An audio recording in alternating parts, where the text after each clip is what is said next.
Bonjour et bienvenue sur Vidéo Club 58. Aujourd'hui, je voulais revenir sur un petit film de gangster, peut-être un peu oublié, qui s'appelait Donnie Brasco.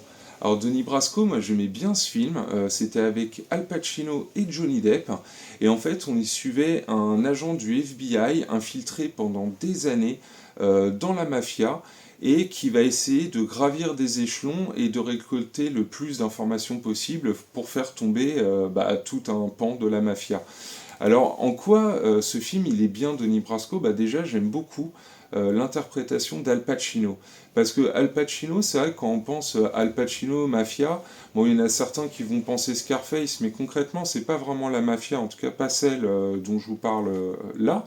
Mais dans Le Parrain, plutôt, on va plutôt se baser là-dessus. Voilà, son personnage de Michael Corleone, voilà, on voit Al Pacino dans Le Parrain, quelqu'un de froid, de droit, très réfléchi, qui réfléchit bien avant de sortir la moindre phrase aux personnes qu'il a en face de lui. Enfin, c'est une stature, c'est un personnage.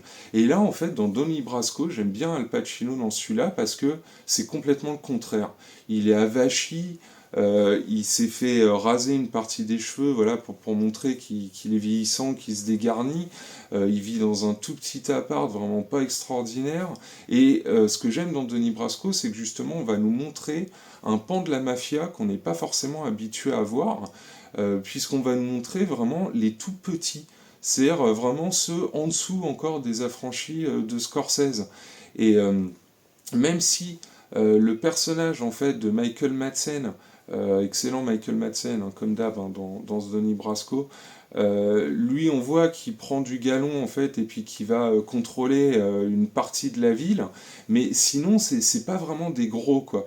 Et on voit justement ce personnage d'Al Pacino qui fait son taf depuis des années, mais qui en fait est mal considéré par ses collègues, au point que pour eux, en fait, non, Al Pacino, ce personnage, jamais il pourra diriger quoi que ce soit parce que bah, c'est un mec qui est un peu sanguin, c'est un mec qui est un petit peu bête, il manque un peu d'éducation, enfin il le voit comme ça quoi. Et en fait ça fait de ce personnage justement d'Al Pacino un personnage ultra attachant. Limite on espère qu'il lui arrivera rien à ce personnage vieillissant en plus.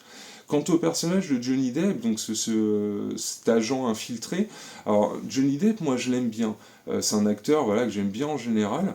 Mais là, je vais dire, est-ce qu'il n'est pas à la hauteur d'Al Pacino? Alors oui, clairement. Là, pour le coup, il n'est pas à la hauteur, mais je pense que on pourrait même dire, certaines personnes pourraient dire qu'il est plat dans ce film. Alors oui, parce que quand on imagine Johnny Depp, c'est sûr, si on pense aux excentricités qu'il a pu faire chez Gore Verbinski avec Les Pirates des Caraïbes ou tous ses rôles à peu près, à part Edouard Main d'Argent chez Burton, voilà, on sait qu'il y a une gestuelle, qu'il y a des tics, qu'il y a quelque chose. Et là, en fait, dans ce Denis Brasco, moi je trouve qu'il est plutôt sobre. En fait, il est bien dans ce rôle, comme ça, en sobriété, parce que de toute façon, son personnage ne peut pas être un personnage éclatant, puisque c'est quelqu'un qui doit s'infiltrer. C'est quelqu'un qui doit faire les choses en douceur, ne pas se faire repérer pour ne pas se faire tuer ou ne pas risquer la vie de sa famille. Donc pour ceux qui ont aimé par exemple Les Infiltrés de Martin Scorsese, là on est un peu dans la même thématique, s'infiltrer dans la mafia et essayer voilà, de faire tomber les têtes pensantes. Après, Donnie Brasco, c'est pas Les Infiltrés, hein. C'est-à-dire qu'en termes d'action, vous n'allez pas vraiment être servi. On est plutôt sur un film à dialogue. Alors, il se passe des choses, hein.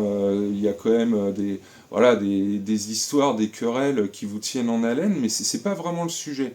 Et moi, je trouve que Donnie Brasco, en tout cas, c'est un film qui vit très très bien, que je vous engage à voir si vous aimez les films de gangsters un peu plus posés, voilà, qui vous montrent d'autres facettes de la mafia que celle qu'on est habitué à voir en général dans les films sur la mafia. Et au niveau reconstitution historique, alors que ce soit les véhicules, les fringues. Alors les fringues, moi j'ai trouvé ça extraordinaire, hein. La garde-robe justement d'Al Pacino, là aussi, via la garde-robe, on essaie de nous faire comprendre que c'est quelqu'un qui roule pas sur l'or. Et donc ouais, c'est toujours des fringues un peu vieillottes par rapport aux autres, du gang. On sent qu'il y a une différence en fait entre ce personnage et les gens avec qui il évolue. Et moi, voilà, c'est le travail de reconstitution, le travail sur les dialogues, le jeu d'acteur. En fait, Donnie Brasco, c'est vraiment un très très bon film. Si on prend un peu de recul, ça reste un très très bon film. Et je sais pas si à l'heure actuelle, c'est un film qui est totalement oublié. N'hésitez pas à me dire dans les commentaires si vous connaissez Donnie Brasco, si vous en avez déjà entendu parler.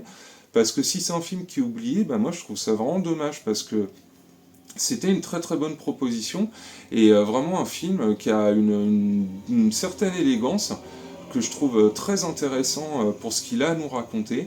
Et moi, écoutez, je vous réengage vraiment à réessayer ce Denis Brasco si vous avez l'occasion de le voir d'une manière ou d'une autre.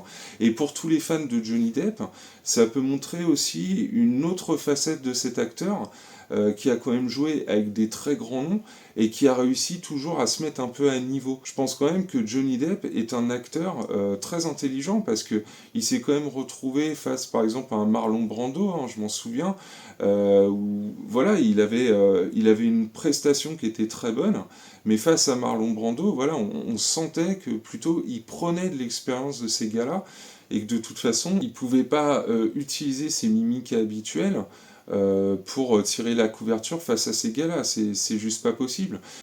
C'est une époque où Johnny Depp avait beaucoup de rôles sérieux, que ce soit Meurtre en suspens, ou il y avait The Brave aussi à cette époque-là, même le Ed Wood de Tim Burton, hein, où là il avait un jeu beaucoup plus calme. C'est vrai que c'est cette partie-là des années 90, je trouvais qu'il avait une palette en fait de jeux qui était beaucoup plus variée que ce qu'il a pu nous sortir ces dernières années, hein, même si voilà, Johnny Depp, je trouve qu'il a encore des très très bons rôles dans ces derniers, et puis je suis sûr qu'il fera des très bons rôles encore dans les années à venir. Mais voilà, je trouve que là, en tout cas, dans ce Donnie Brasco, il joue sobrement, il joue bien, mais pour moi, la palme, elle revient encore une fois à Al Pacino. Donc en tout cas, voilà, je vous remercie beaucoup d'avoir suivi cette vidéo, je vous reconseille énormément donc ce Donnie Brasco avec Al Pacino et Johnny Depp, et je vous dis à très bientôt pour un nouveau film.